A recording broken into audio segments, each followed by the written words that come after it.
सत साहिब सतगुरुदेव की जय। बंदी छोड़ कबीर साहिब जी की जय। बंदी छोड़ गरीबदास जी महाराज जी की जय। स्वामी राम देवानंद जी गुरु महाराज जी की जय हो।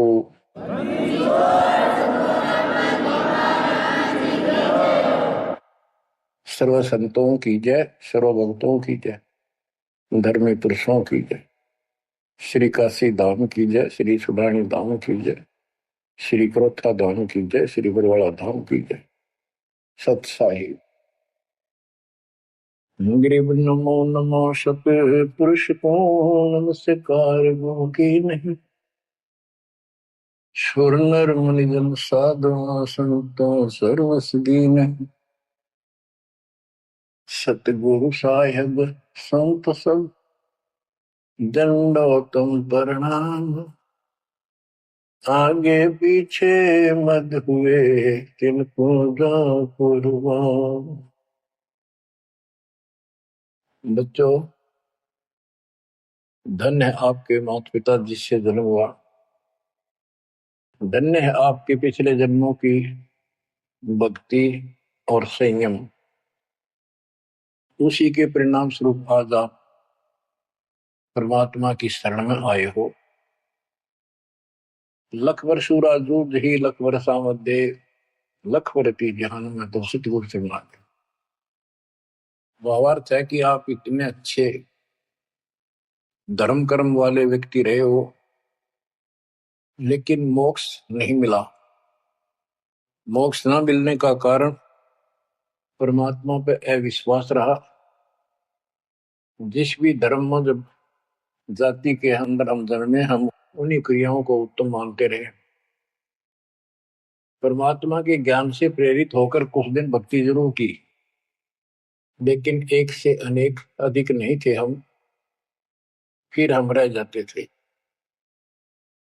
लेकिन ये परमात्मा हमारे पिता हैं कबीर साहब, हमारे सच्चे साक्षी हैं, हमारे एकमात्र हितैषी हैं इन काल के 21 ब्रह्मांड रूपी नरक में।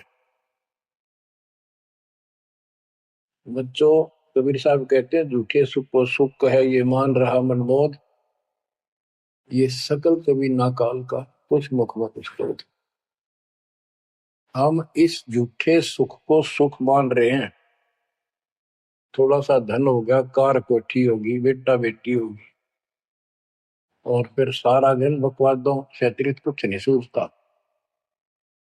धन जोड़ लो, हेरा फेरी कर लो, और अधिक पैसा हो जाता है, राजनीति में आ जाऊं, यानी मई माँ की भूख बनी रहती है।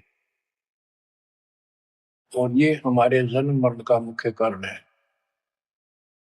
जैसे आप धर्मदास जी के प्रसंग में सुन रहे हो, कितनी तड़प थी, कितना धन था, लेकिन कुछ भी बन ले, राजा बन ले, महाराजा बन ले, सेठ बन ले, और चाहे गरीब निर्धन बन। अब निर्धन को तो वैसे संतुष्टि नहीं, वो चाहता धन चाहिए। धन है तो सुख है। जिसका संतान नहीं है वो चाहता संतान है तो सुख है। कोई सेठ धनवाला सोचता है कि मुझे कोई सुख नहीं। सुख तो इन राज्य महाराजों को होता है। राज्य महाराजों को सुपने में भी सुख नहीं होता। बच्चों, यह बात जिस दिन आपके हृदय में बैठ जाएगी कि ये सुख है ही नहीं, रात को भी नींद नहीं आती इन राजाओं को, नेताओं। लेकिन कुछ दिन कमांड चलती है इनकी, इसी में फूले रहते हैं। फिर ये भी सोचते हैं कि स्वर्ग में सुख होगा। स्वर्ग के राजा इंद्र, वो भी महादुखी, 24 घंटे टेंशन रहती है। कोई तप करता है और तेरे इस राज ने छीन ना ले। स्वर्ग का राजा नीचे यज्ञ करके या तप करके बनता है, और उसमें एक शर्त होती है कि तेरे शासन के दौरान, तेरे शासन काल में यदि कोई पृथ्वी पे ऐसा तप कर लेगा जो खंड ना हो, कुछ समय निर्धारित है, और 100 अश्वमेध यज्ञ निर्बाध कर गया तो तेरी पदवी को छीन लिया जाएगा, उसको ये पद दिया जाएगा। तो बच्चों, उस राज को बनाए रखने के लिए इंद्र कभी हद भी पार कर देता है, अति कर देता है, इज्जत बेइज्जती का सवाल भी नहीं रहता। एक प्रसंग आता है, मार्कंडे गोसाई तपस्या कर रहे थे बंगाल की खाड़ी में। इंद्र को पता चला कि एक साधक मार्कंडे बहुत जबरदस्त तप कर रहा है और कुछ दिनों में उसका तप संपूर्ण होने वाला है और तेरी गद्दी जाएगी। उसने अपने देवता गुप्त रूप में गुप्तचर छोड़े होते हैं। इंद्र ने अपनी पत्नी भेजी उसका धर्म खंड करने के लिए। कति अंत हो जाता है आदमी जब अपनी पत्नी को परपुरुष के पास भेजता है, यह कति गिरावट की अंत आ जाता है। इतना जलील होना पड़ता है इस राज्य को बनाए रखने में, और वो भी हार जाती है। फिर इंद्र जाता है। ये लंबी कथा है, फिर कभी बताएंगे। मार्कंडे ऋषि इंद्र की पदवी को टारगेट करके तप नहीं कर रहा था। ये ऋषि क्या करते रहते हैं, ओम नाम का जाप करते हैं और तप करते हैं। तब तो इन्होंने ब्रह्मा जी से लिया। ब्रह्मा जी कमल के फूल पर बैठे थे। जब वो होश में आए, कमल जल पे होता कमल का फूल, सब जगह जल ही जल था। आकाशवाणी हुई कि तप करो। यह आकाशवाणी उसने भगवान की मानी। 1000 वर्ष तप किया। फिर आकाशवाणी हुई सृष्टि रचो, यानी जीव उत्पत्ति करो। तो कहने का भाव ये है बच्चों, फिर बाद में इनको वेद मिले, ब्रह्मा ने वेद पढ़े। ये सारे ब्राह्मण ब्रह्मा की संतान है। इनका सबका गुरु ब्रह्मा जी है। ब्रह्मा जी ने इनको बताया ओम नाम का जाप वेद में लिखा है। बच्चों, ब्रह्मा जी ने वेदों को पढ़ा। उसमें यजुर्वेद अध्याय 40 मंत्र 15 में ओम नाम है। चारों वेदों में कहीं और दूसरा नाम नहीं, ना दोबारा ओम नाम का जिक्र है। तो इन्होंने ओम नाम तो वेदों से ले लिया और तब आकाशवाणी मान ली भगवान की ब्रह्मा जी ने। तो ऋषियों ने उसी आधार पर साधना की। मार्कंडे भी वही डले डो रहा था। उसको इतना जरूर पता था कि इंद्र का राज एक आने गानी ओम के जाप से ब्रह्मलोक प्राप्ति होती है। तो वो ओम नाम का जाप करता था, उधर से वो तप भी करता था। ओम नाम के जाप से ब्रह्म लोक प्राप्त होता है। गीता अध्याय 8 श्लोक 13 में गीता बोलने वाला प्रभु कहता है, ओम इति एक अक्षरम ब्रह्म विवहारं माम अनुसमरण ये पर्याति पदम देहम स याति परमाम गतिम। मुझ ब्रह्म का केवल एक ओम नाम है। जो इसका अंतिम सांस तक भक्ति करते हुए शरीर छोड़ के जाता है, वो ओम नाम से मिलने वाली परम गति यानी ब्रह्मलोक को प्राप्त होता है। ब्रह्मलोक प्राप्त होता है, ये कहां प्रमाण है? श्री देवी महापुराण। श्री देवी जी दुर्गा जी राजा हिमालय को बताती है। राजा हिमालय कहता है जी मुझे मोक्ष मार्ग बताओ। वो देवी का परम भगत था। देवी ने राजा हिमालय को बताया कि ओम नाम का जाप कर इससे ब्रह्म की प्राप्ति होगी। दिव्य आकाश रूपी ब्रह्म लोक में रहता है। इति सिद्धम, ओम नाम के जाप से ब्रह्म लोक प्राप्ति है। गीता अध्याय 8 श्लोक 16 में लिखा है कि ब्रह्म लोक में गए साधक भी पुनरावृत्ति के अंदर है, दोबारा जन्म मृत्यु में आते हैं। अब जो साधना कर रहा है उसको कति उत्तम मान कर कर रहा है, ना तो करे को नहीं, इच्छा ही नहीं बड़ा उसकी। बताओ, इनको ये नहीं बता तुम कर के रहे हो, इसका प्रतिफल क्या हो। एक कथा सुनाऊं, छोटा सा चुटकुला, सच्चाई है, चुटकुला नहीं, उदाहरण। दास के पास एक बहन अपनी दूसरी बहन को लेके आई। उसका पति शराब पिया करता और रोज पीटे, झगड़ा रखे। तो जो लेके आई थी उसका पति भी इतना नालायक था। परमात्मा ने दया करी, वो सुधर गया और तगड़ी भक्ति करने लग गया, खूब सुधर गया। चर्चा होगी गांव में। तो वो बहन बोली जी मैं तो अपनी बहन को देख कर आई हूँ, इसके तो सारे सुख हो गए। मैं बेटी आपके भी होंगे, आपको ये हमारी मर्यादा का पालन करना पड़ेगा। वह बोली जी मैं ये व्रत ना छोड़ दूं, 16 शुक्रवार के व्रत करती हूँ। 16 शुक्रवार के व्रत करने हैं, वो तो 5-6 हुए हैं मेरे। मैं बोला बड़ा नाम लेना बेटी, वो सब त्यागने पड़ेंगे। ये व्रत रखती किस उद्देश्य से है, कि लाभ होगा आपको। फिर तो वो बहन बोली जी बताई थी किसी ने, अब तेरा पति शराब छोड़ देगा। मैं बोला पहले 16 शुक्रवार व्रत के प्रतिफल बताऊं के उसे, इसका लाभ क्या है। ये आन उपासना ये डड़े ढोने वाले क्या बताते हैं कि एक बहन का पति परदेश में गया था और वो 2-3-4 साल तक आया नहीं।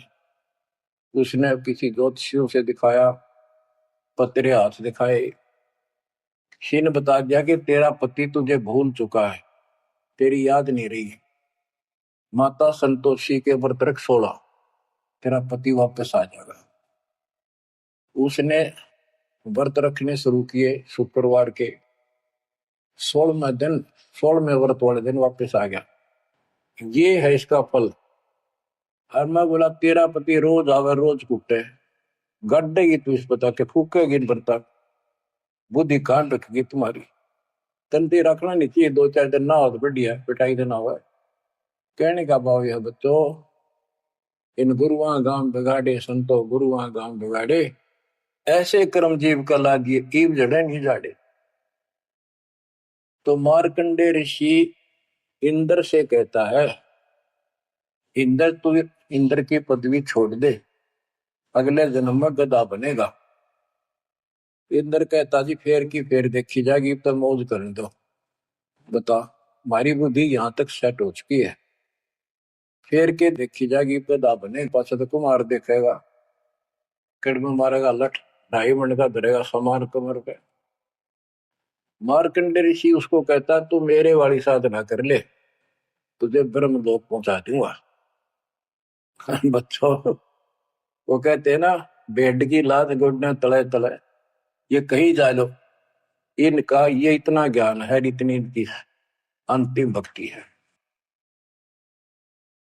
अब प्रसंग चल रहा है धर्मदास जी का। ये जड़े धर्मदास जी ने खूब डो लिए थे, और जब आंख खुली, ओए होए होए, अब परमात्मा उनको छोड़कर चले गए। दोनों पति पत्नी देखते ही रह गए, आंखों में आंसू टपक रहे थे। ओझल हो गए भगवान जब गली से अंदर आए, राग खूब रोए अंदर बैठ के। ताकि पता नहीं आऊंगे कि ना आऊंगे ना, ये गांव नाम बताते, ये भी कमाल हो गया। परमात्मा कराते आए तो धर्मदास जी ने बोले खुशी मनाई, शरण पकड़ के बहुत कुछ प्रश्न उत्तर किए। आखिर में कहने लगे धर्मदास जी, हे प्रभु अवगत कला तुम्हारी, हम है कीट जीव वे बिचारी, सत्यलोक तुम वर्ण सुनावा, शोभा पुरुष अनसन सत भावा। हे परमात्मा आपने सतलोक बताया, आपने परमात्मा की शोभा बताई, मरने वाले हंसों का भी बड़ा गजब का सुख बताया। कैसे न देश राज व आही, चित इच्छा प्रभु देख ताई। कि वो कैसा देश है, कैसा लोक है, मेरा मन करता है उसने देखो। परमात्मा बोले धर्मदास ये निर्घनी काया, निर्घनी ये बेकार, इसमें डंगा भरा पड़ा, काम क्रोध लोभ विष्टा थूक ब्लड टट्टी पेशाब, इसमें कैसे दर्शन हो उस भगवान के। मैं जो बताता हूं तू ऐसे भक्ति शुरू कर दे, और जब शरीर छोड़ के जाएगा तो आपको परमात्मा के दर्शन हो जाएंगे। वहां सतलोक भी देखिए, वहां सारे अपने बहन भाइयों में खुशी करे ना। धर्मदास ये निर्गनिकाया, ये तन पुरुष दर्श के में पाया, इस तन में भगवान कैसे दिखेगा। तन ठीक का जब पूरा हो भाई, सतलोक तो देखो जाए। जब ये तेरा शरीर का समय पूरा हो जाएगा जीवन, फिर इसको छोड़ के सतलोक देख ली जाके। धर्मदास के चरण निहोरा, हे प्रभु दर्शा मिटाहो मोरा। शरण टेक प्रभु विनय तो ही, पुरुष दर्श बिन कल नहीं मोही। दोनों चरण पकड़ के धर्मदास ने बोला, ये भगवान एक में दिखाई दे, मेरी यह भगवान के दर्शन की प्यास मिटा दो, उसके दर्शन बिना मुझे एक पल भी चैन नहीं होगी। परमात्मा बोले, भाई मैं ही हूं प्रभु, सारी सृष्टि का मालिक मैं हूं, मैं आपका गुरु हूं। दीक्षा दी धर्मदास जी को मेरे, मैं आपका गुरु हूं, मैं आपका भगवान हूं, मैं सत्पुरुष हूं और मेरा ही नाम कबीर है। लेकिन उसके आवाज समझ में नहीं आई और बार बार यही कहने लगा, भगवान के दर्शन करा दे, भगवान के दर्शन करा दो, जब मेरी आत्मा मानेगी। बच्चों विचार करो, पहले हम किसी की भी भक्ति शुरू कर दी, राम की, कृष्ण की, शंकर भगवान की, विष्णु भगवान की, किसी की भी, और सब स्वर्ग बताया करते। कदे इस मन का एक अगला स्वर्ग दिखाओ, हमने जब मानूंगा। पर जब ठीक ठिकाना आता है, ये मन अड़ियल घोड़े की तरह अड़का खड़ा हो जाता है। तीसरे केवल बकवाद करवानी, अच्छे राह पर लगते समय सौ बाधा पैदा करता है। ये मन अड़ रहा था। गुप्त भय प्रभु अविगत ताता, धर्मदास मुख आवन बाता। जब इतनी जिद करी, परमात्मा अंतर ध्यान हो गया और धर्मदास वो खोले रह गया, ना हाँ करे ना बोले, या के बनी क्या कहने लगा, मैं मति हीन कोमती मोहि लागा, मोहि समकोल है जग में बागा, मैं मूर्ख प्रतीत न कीना, अस साहिब के मैं नहीं चीने। अब कौन विधि दर्शन पाऊं, दर्शन बिना मैं प्राण गवाऊं। चरणों दक बिन करुण अग्रासा, तदों शरीर कह धर्मदासा। अब क्या कहता है, मैं बड़ा निकम्मा, मैं दुष्ट आत्मा, मतिहीन, कितना मुंह ला लिया भगवान ने मेरे को, और देख मैं कितनी इज्जत कर गया, मेरे जैसा निर्भाग धरती पर नहीं। मैं मूर्ख, मैंने भगवान पर विश्वास नहीं किया, फिर वो बुरी तरह। इस मन की यह गंदी आदत है। अब कौन विधि दर्शन पाऊं, दर्शन बिना मैं प्राण गवाऊं। चरणों तक बिन करो न ग्रासा, जब लगूं के चरण धोकर नहीं पी लूंगा मैं, अन्न नहीं खाऊं। तो जो शरीर कह धर्मदास, नहीं तो मरूंगा। दिवस सात लग अन्न न खावा, भजन अखंड नाम लोला। जो नाम दिया था उसमें डट के भक्ति करता रहा, ना कुछ खाया ना पिया। सातवें दिन पर वो प्रगट दिखाए, धर्मदास पद गए उकलाए। सातवें दिन परमात्मा आए, धर्मदास ने पैर तरफते हुए पड़े पड़े ने पैर पकड़ लिए। दृढ़ श्वासा निपट अधीरा, पड़े चरणन में अक्षीण शरीरा। शरीर बहुत कमजोर हो गया था। धरती में पड़े पड़े न सर्क के वाले के चरण पकड़ लिए। कर गए साहेब तही उठावा, शीश हाथ दे अंक मिला।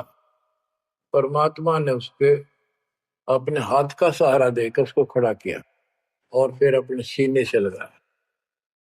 धर्मदास चरणोदक लीना, चरण पखार आचमन कीना। धर्मदास ने फिर उठ के जल लाया, परमात्मा के चरण धोकर पिए। परमात्मा बोले, हे धर्मदास, प्रसाद कुछ पाओ, कुछ खा लो। कर प्रसाद तो मुंह पे आओ, मेरे पास आओ फिर तो, और फिर मैं तुझे सारा ज्ञान बताऊंगा। तो धर्मदास ने जल्दी जल्दी कुछ खाया। उसका ये टेंशन थी कि चले ना जा। थोड़ा बहुत खाया, पानी पी के पटदे से आगे बैठ गया।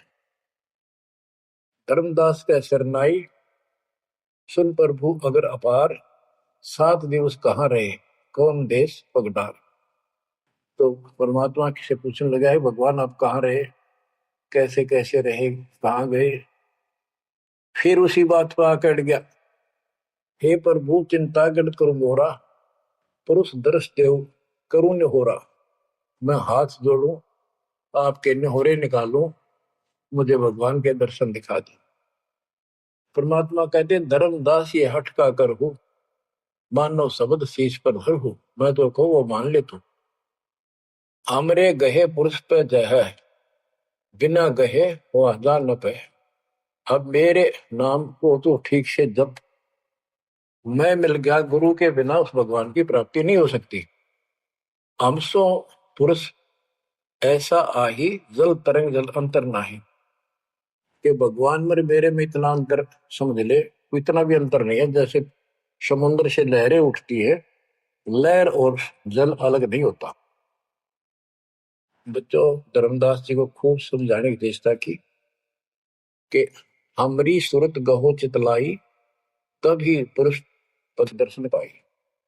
मेरे को भगवान रूप समझो, तब मालिक की प्राप्ति होगी। से हृदय प्रतीत अस आने, गुरु और पुरुष भिन्न नहीं जाने। गुरु और परमात्मा को अलग नहीं समझा, तो शिष्य में ऐसी श्रद्धा होनी चाहिए। जब लो चित असरीति ने आवे, जब लग ऐसा भाव नहीं होगा, तब लग जीव लोक नहीं सतावे। धर्मदास चित बहु सकाने, चरण टेक वो विनती ठाने। सारा कुछ कह लिया भगवान ने, पर उसने अपनी बात को ऊपर रखा। परमात्मा भी चाहते थे कि मैं एक अपना आई विटनेस तैयार करूं। हे प्रभु, सत कहो तो पाही, तुम ते कुछ तुस्ताई नहीं। मोरे तुम पुरुष हो स्वामी, यम ते छुड़ाओ अंतर्यामी। हो प्रभु, वर्णव लोक की शोभा, ताते आदि मोर मन लोभा। आपने इतना सुंदर लोक बताया, वहां के इतने सुख बताए, तो इसलिए मैं देखना चाहता हूं। तब लीला बहुत हम देखा, आपके चमत्कार मैंने बहुत देख लिए। पुरुष दर्श बिन रह ये रेखा, भगवान के दर्शन नहीं कर लूंगा, इतना मेरे मन का दोष निकले नहीं। जो किंकर पर हो दयाला, तो छिन में होएगा पुरसाला। कि मेरे दिल का कांटा जब निकलेगा, जब आप यह दया कर दोगे। तब परमात्मा ने कहा, धर्मदास ठीक है, चलो। बच्चों, उस समय परमात्मा कबीर जी और धर्मदास अकेले उसके एक बगीची सी थी, उसमें थे। दोनों ही जने थे। धर्मदास जी की आत्मा को लेके परमात्मा ऊपर चले गए। पीछे से लोगों ने देखा, घर वालों ने जाके देखा, धर्मदास आया नहीं, क्या हो गया। वो बेहोश पड़ा, जैसे कोमा में होता है, मरा नहीं। 3 दिन तक ऐसा रहा। मालिक को ऊपर लेके गया। धर्मनी जो ऐसो चितके ना, तन तद चल लोक प्रवीणा। छोड़ इस शरीर को, चल मेरे साथ। राखो तन गौर ले हंसा, ता पहुंचे जा काल ही संसा। क्षण एक में पहुंचे जाई, अवगत लीला लखे को पाए। शोभा लोक देख सुख माना, और उदित असंख्य शशि और भाना। इतना प्रकाश उस लोक का, जैसे असंख्य सूर्य और चांद उदय हो गए हो। परमात्मा कबीर जी जिंदा बाबा के रूप में थे। जब सतलोक में पहुंचे, और जब उस परमात्मा के महल के सामने सतलोक में संतरी खड़ा था, परमात्मा बोले, भाइयों, मृतलोक से एक हंस आए हैं, धर्मदास इनका नाम है, और इनको वह परमात्मा के दर्शन कराओ सतपुरुष के। द्वारपाल ने एक और भगत को बुलाया और कहा, इनको सतपुरुष के दर्शन करा के लाओ, महल में ले जाओ, दरबार में। जब वो लेके चला धर्मदास जी को, बहुत से भगत और आगे हंस हंसनी, यानी जैसे यहाँ भगत कहते हैं वहां हंस कहते हैं, भगतमती कहते हैं, वहां हंसनी कहते हैं। हंस का अर्थ है, हंस एक पक्षी है जो बुगले जैसा होता है, कति सेम टू सेम। लेकिन उसका गुण ये होता है, वो मांस मच्छी नहीं खाता, भूखा मर जाएगा, केवल मोती खाता है। अर्थात संत भगत वो होता है जो सब बकवाद छोड़ दे, केवल राम नाम के मोती सेवा सुमन दान करे, उनको हंस कहते हैं। तो काफी हंस इकट्ठे होकर आगे भगत और हंसनी भगतमती। बच्चों, जैसे दास बताता रहता है जो बच्चे स्कूल में सुख लेना चाहते हैं और वहां बकवादों में लगे रहते हैं वो सदा दुखी होते हैं। अपनी पढ़ाई पूरी करके बढ़िया नौकरी मिल जाए फिर नाचो गाओ, वहां सुख लो सारा। नाचने गाने का मतलब यहाँ पृथ्वी लोक पर रहना नहीं। भाव ये है कि जब आप सतलोक चले जाओ तो वहां मौज करियो सारी है। यहाँ का नाचना कित का गाना, एक पल में पता नहीं क्या हो जाए। तो जैसे सतलोक में दूसरे धर्म वाले कई कहते हैं, तो सतलोक की महिमा बताते हैं कि सतलोक में प्रकाश ही प्रकाश है, वहां और कुछ है ही नहीं। वो आत्मा उसमें ऐसे मिल जाती है जैसे बूंद समुद्र में। ये पूरा राधा स्वामी पंथ, सच्चा सौदा वाले, सरसाले, देव गुरुदेव वाले और भी सब इस यह रटला रहे, वहां कुछ नहीं है। और आंखों देखा धर्मदास क्या बताता है, वाणी पढ़ता हूँ, ये वैसे लिखी हुई है पुराने समय की, शुद्ध नहीं है इतनी, लेकिन अर्थ गजब का है इसका। कहते हैं, जित देखा जगमग झलका ही, देखत हर्षित भय ही है भाई। धर्मदास ने जहां देखा इतनी सुंदरता प्रकाश में गजब का नूर चमक, देख देख खुश हो रहा है। द्वारपाल हंस जो रहिया, ता में एक हंस से कहिया, ए हंस तुम जाओ लिवाई, पुरुष दर्श दे आनो भाई। इसको धर्मदास को ले जाओ, परमात्मा के दर्शन करा के वापस यहीं ले आना। चले लिवाए पुरुष पे जहां, अचानक हंस वो आए तब ही। वहां बहुत से अचानक और हंस आगे वक्त। करत कोलाहल मंगल चारा, शोभा अद्भुत अंग अपारा। ओहो, उनके जो वहां पर भगत आए और भगतनी आई, इतने गजब के सुंदर शरीर देखते ही बने। उनके गले में रत्नों की माला और जगमग दे, बहुत गजब का, बहुत सुंदर कपड़े पहन रखे, अमर चीर शोभा धर्माए। अनसन भाल शोभा के वर्णों, धर्मदास कहता है कि उन हंसों के माथे की शोभा क्या बताऊं, बहुत गजब की। रवि करता रो षोडश चंद्र भाल छिवी लहू, यानी 16 चंद्रमा का प्रकाश हो उनके माथे की, इतनी चमक थी, इतना नूर था।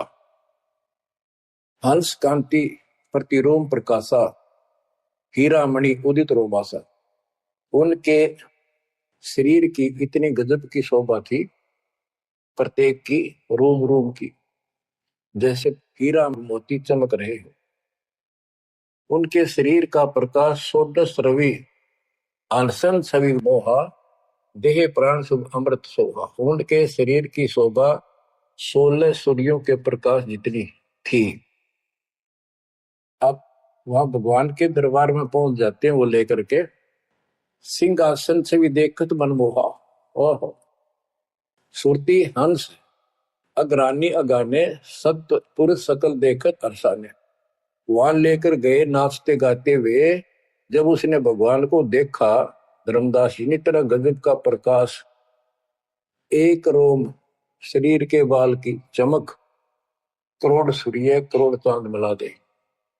एक रोम रवि शशि कोटि सा, एक रोम की शोभा करोड़ सूर्य और चंद्रमा जैसी। पुरुष प्रकाश सतलोक अंजोरा, ताने पहुंचे निरंजन चोरा।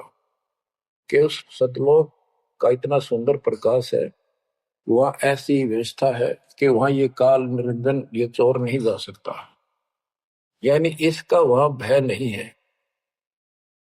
अब सुनो, 4-5 पंक्तियों में कमाल कर दिया। पुरुष कबीर देखा एक भाई, धर्मदास पुन रहे लज्जाई। वहां पर परमात्मा तो सतलोक का मालिक, असंग ब्रह्मांड के तकत पर सिंहासन पर विराजमान था, वो वही सूरत थी उनके साथ धरती से नीचे से आया था। ओहो, देखो ये तो लिखा कबीर सागर में, ये वो सुना रहा हूं। और वास्तविकता आपको बताई कि परमात्मा स्वयं उसको साथ लेकर गए और वो चौर करने लगे उसके ऊपर। हमने इसका रस निकालना, सारा रस निकालना है। कबीर सागर का बहुत अड़ंगा कर रखा है इन्होंने, फिर भी हमने निष्कर्ष देखना है। जब धर्मदास जी ने देखा कि ये कबीर इनका सेवक है और ये है भगवान, उसमें रूप दो थे। जब परमात्मा खड़े हुए और जिंदा बाबा वाला रूप उस तख्त पर विराजमान हुआ, बच्चों जिसको धर्मदास भगवान मान रहा था वो खड़े हुए सतपुरुष और परमात्मा जिंदा बाबा वाले वेश सिंहासन पर विराजमान थे, और वो चवर लेकर खुद परमात्मा उस कबीर जिंदा बाबा पर करने लगे। धर्मदास का आश्चर्य का ठिकाना नहीं कि अभी भगवान यो है कि ये है। इतने में वो जिंदा बाबा में समा गए जिसको वो सतपुरुष दिखाई दे रहे थे, और वो शोभा जो कि तू जिंदा बाबा वाले शरीर की होगी। अब कहते पुरुष कबीर देखा एक भाई, धर्मदास बहुत ही लज्जाई, वह मुझे प्रतीत नहीं आई, हे परमात्मा कैसी कुमुख हिम्मत छाई। धर्मदास कहता हुआ मुझे विश्वास नहीं हुआ, ये महाराज कह रहे थे भगवान मैं परमात्मा हूँ, मैं सारी सृष्टि का रचने वाला हूँ, मेरा नाम कबीर है, असंग ब्रह्मांड का स्वामी हूँ। अब धर्मदास जी कहते हैं भगवान कबीर पुरुष एक यहाँ छिपाए, सत्य पुरुष जगदास का है, धाये चरण गो अति सकुचाई, हे प्रभु हम परिचय तब पाई। हे परमात्मा अब आपको मैंने पहचान लिया, ये शोभा कस वहां छिपाओ और कस नहीं जग में प्रगट दिखावा। आपने ये शोभा वहां क्यों छुपा रखी है, वहां क्यों नहीं दिखाते, इसलिए लाखों ये अपनी असलियत को, आपके वास्तविक शरीर की शोभा को। परमात्मा बोले धर्मनी जो वही छवि जग जाऊं तो ही है विकल्प निरंजन राव, यदि मैं इस शोभा युक्त नीचे जाऊं तो काल निरंजन पागल हो जाए। और मैंने उसको वचन दे रखा है कि मैं अपना ज्ञान समझा के जीव को लाऊंगा। और वैसे बच्चों परमात्मा आज हमने ले जा, हम टिक नहीं सकते वहां पर, भूल जाओ इन बातों, ये तो कहने की बातें हैं। उदाहरण देता हूँ, कबीर साहब कहते हैं हम मोहम्मद को वहां ले गए, इच्छा रूपी सतलोक घिरे हो, उल्ट मोहम्मद महल उठाया, दूध धीरे एक कलमा था। यानी हम हजरत मोहम्मद जी को ऊपर लेकर गए थे कि ये समझ गया तो इन सब ने जो इसने लाखों तैयार कर रखे सबको बता देगा। लेकिन नीचे पर भूता घनी हो गई थी, संगत उबत खूब हो गई थी इसकी, और उसके ऊपर पर भूता पाके भूल गया भगवान को, नहीं इच्छा हुई तो वापस छोड़ दी। उस दिन पाछे आप भी मर गया और वहां पर भूता भी रहेगी। काल का इतना अजब गजब जाल है बच्चों। तो धर्मदास जी से बोले कि आप नीचे जाओ, धर्मदास जी बोले भगवान ये वहां ना बेचो, यही रख लो मेरे दाता, और इस नरक में मत बेचो। अब मैं नहीं जाऊं दाता वहां पर। परमात्मा बोले भी ऐसे नहीं बात सुनेगी, वहां तुम जा चिंता ना कर, मैं तेरे साथ रहूंगा और सत भक्ति दूंगा, उससे आपकी भक्ति गजब की बन जाएगी और भक्ति युक्त होकर यहाँ आएगा, वैसे यहाँ ठिकाना नहीं मिलेगा तेरे। और दूसरी बात है कि तूने सब कुछ देखा है, नीचे औरों को बता, तेरे भाई बहनों को विश्वास होगा। धर्मदास कहता है मोहे राख लियो महाराज हमसे बिगड़ी है, मोहे राख लियो महाराज हमसे बिगड़ी है, बिगड़ी है महाराज हमसे, बिगड़ी है महाराज हमसे, बिगड़ी है हमें नांगा लो महाराज, काल की नगरी है तुम्हें ना भेजो महाराज, काल की नगरी है। रोबरी तरह जैसे किसी ने आग में धकाया करे जबरदस्ती मर तो राख लो महाराज, हम गंदे इंसान से। अब पता चला उन सारे भक्तों ने बताया तुमने ऐसी गलती करी थी भाई, इसलिए दुख पा रही कि हमने खुद बिगाड़ी अपनी किस्मत।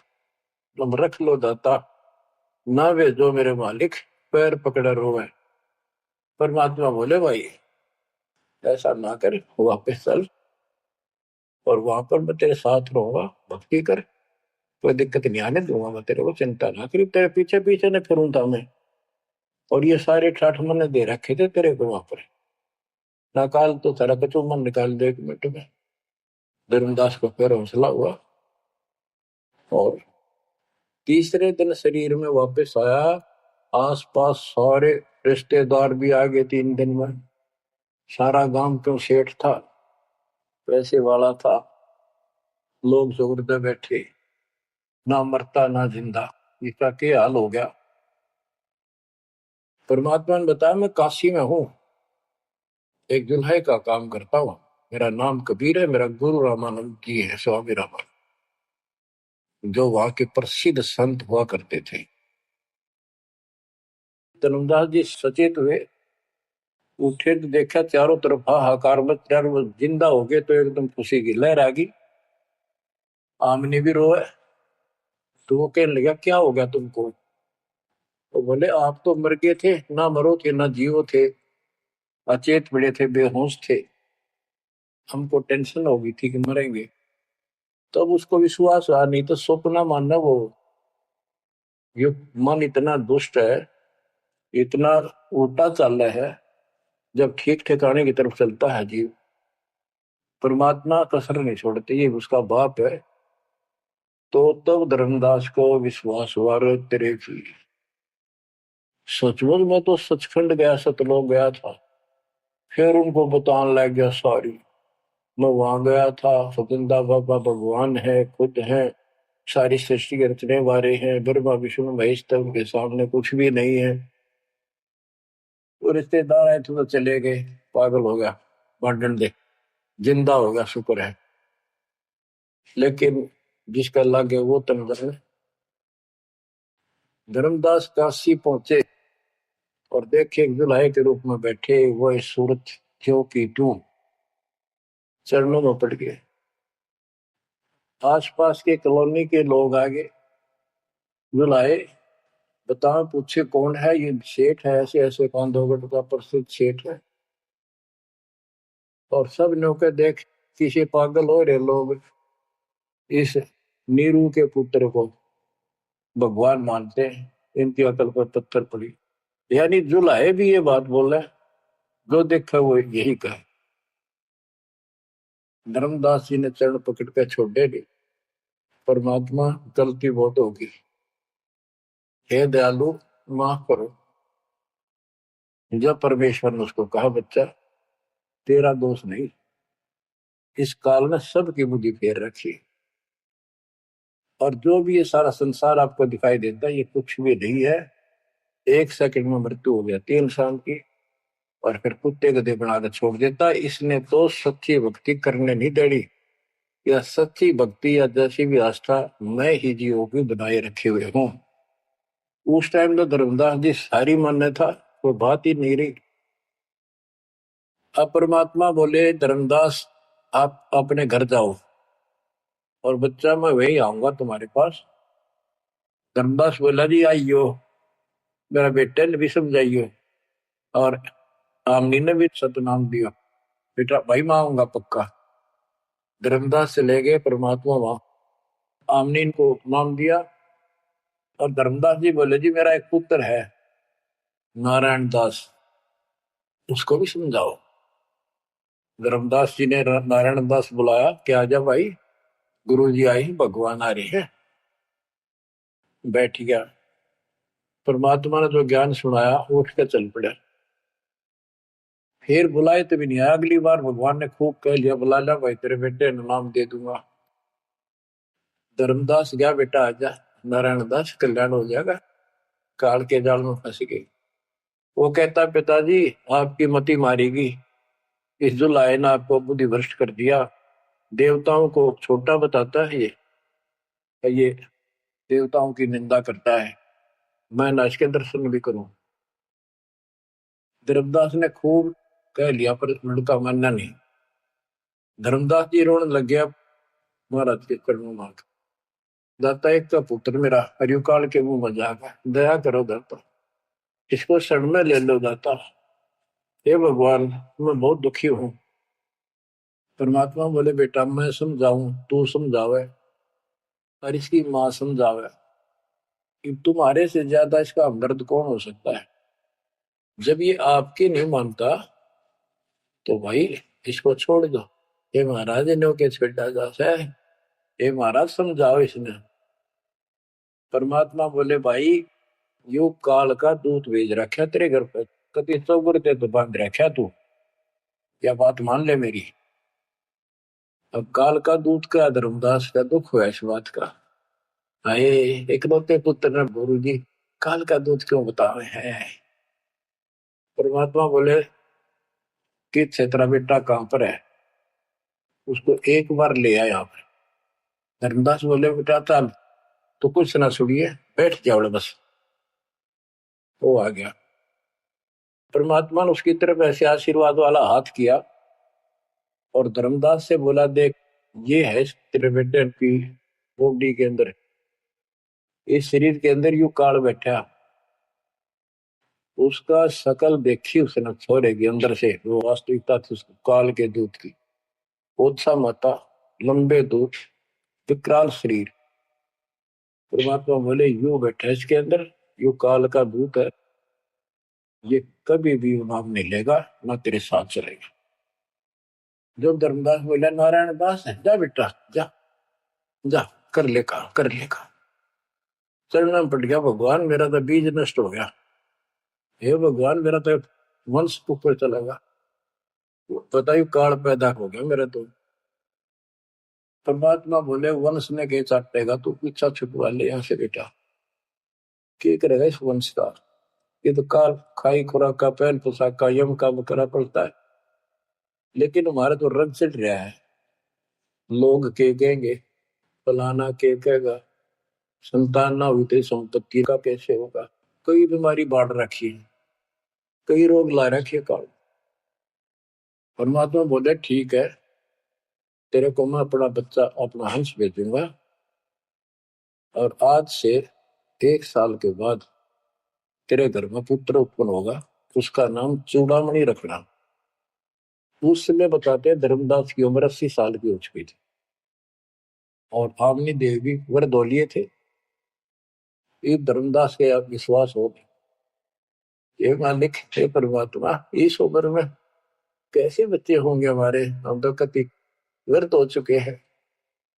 तब दाता ने कहा देख उधर देख, तेरे आंगन में एक छोटा सा बच्चा ऊपर से आया, आंगन में हाथ पैर मारे नो, एक पत्ते के ऊपर लेट गया आकर, साथा है वो पत्ता से, ये तेरे घर में 1 साल के बाद आएगा। इतने बहुत दान हो गया। कुछ विश्वास कुछ अविश्वास, परमात्मा की दया हुई, आमनी को गर्भ रहा, 9वें महीने 10वें दिन बच्चा हो गया, नाम चूड़ामणि रखा। पर तू कुल की चिंता करता था, तेरा 42 पीढ़ी तक तेरा वंश चलेगा, चिंता ना कर। जब उसका दिल डटा, बच्चों गजब की बात है, तो मैं धीरे धीरे इसको पूरी सुन ले हुए कथा को, आपके बहुत से अंधेरे हट जाएंगे। अब परमात्मा ने चूड़ामणि शाना हुआ, उसको दीक्षा दी, उसी को धर्मदास जी को भी गुरु पद दे दिया था।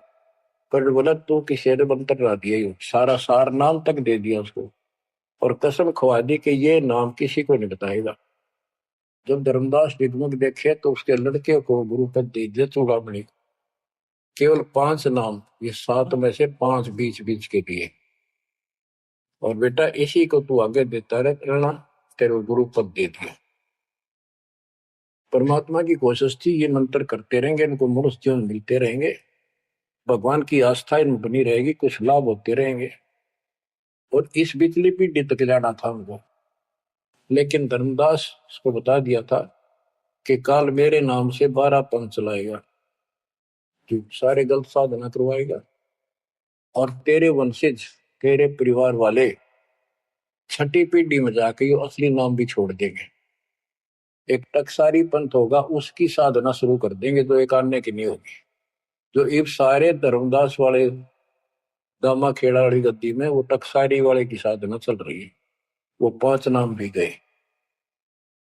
फिर धर्मदास रोने लग गया, हे मालिक इनका उद्धार कैसे होगा। और माता बोले मैंने कुल दिया तेरा 42 वंश तेरे, उद्धार उसका होगा जो मैं भेजूंगा एक संत भगत अपना दास, उसे तेरे पीढ़ी वाले नाम लेंगे या सारा संसार लेगा, सबकी मुक्ति हो जाएगी। बच्चों, परमात्मा की असीम रजा है, आप ये सत्यनारायण कथा सुन रहे हो और सुनते रहो। मुश्किल से ये अमर कथा मिली है सुनने को। मालिक आपको मोक्ष दे, सदा सुखी रखे। सत साई।